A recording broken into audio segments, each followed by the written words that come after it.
I'm Robert Osborne. It's time again for this month's Friday Night Spotlight. It's time again to welcome back my guest who chose the theme for this April Spotlight series of films, the one and only Cher. Hi. Thanks for being here. It's our last night. You look great. Thank you. You look great. The first film we're going to bring you is The Great Lie from 1941, starring Bette Davis, George Brent, and Mary Astor. Now, we're talking tonight about women who take charge. Yes. And so Bette Davis takes charge in this movie, right, as does Mary Astor. Yes. Mary Astor is by far the most, I mean, she's so aggressive and so right, self-centered and, you know, just selfish. But Bette Davis in this is like we were talking about how in like Old Acquaintance, she's kind of pulled back and a little bit reserved for her. Right. Which I like when she Very does attractive. that. That's something I really love when she does that. And she didn't do it too often. No. But she was so good when she and did it. I like George Brent too. Uh-huh. I mean, he is a great kind of, not obvious leading man for me, you know, but just a great one.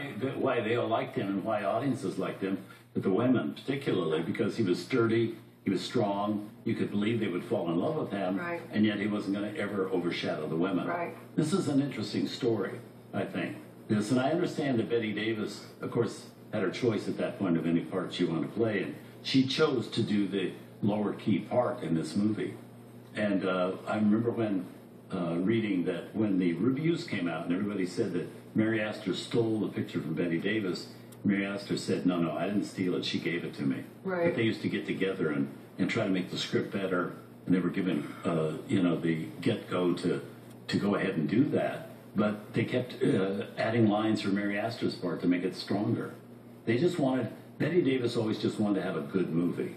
She wanted to be associated with a good film. Right. And maybe it really, I mean, it did make her character better. If not glossy or flashy, it did make you much more sympathetic to her, and I felt made the movie, I mean, made the movie better. Mm-hmm. You know, it was a better film for her to be pulled back and pulled down, right, and, you know, understanding and keep, you know, being the person who kept giving. Right.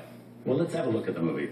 Really interesting film from Warner Brothers in 1941. The film that brought Mary Astor the Oscar as the year's Best Supporting Actress. A movie directed by Edmund Goulding.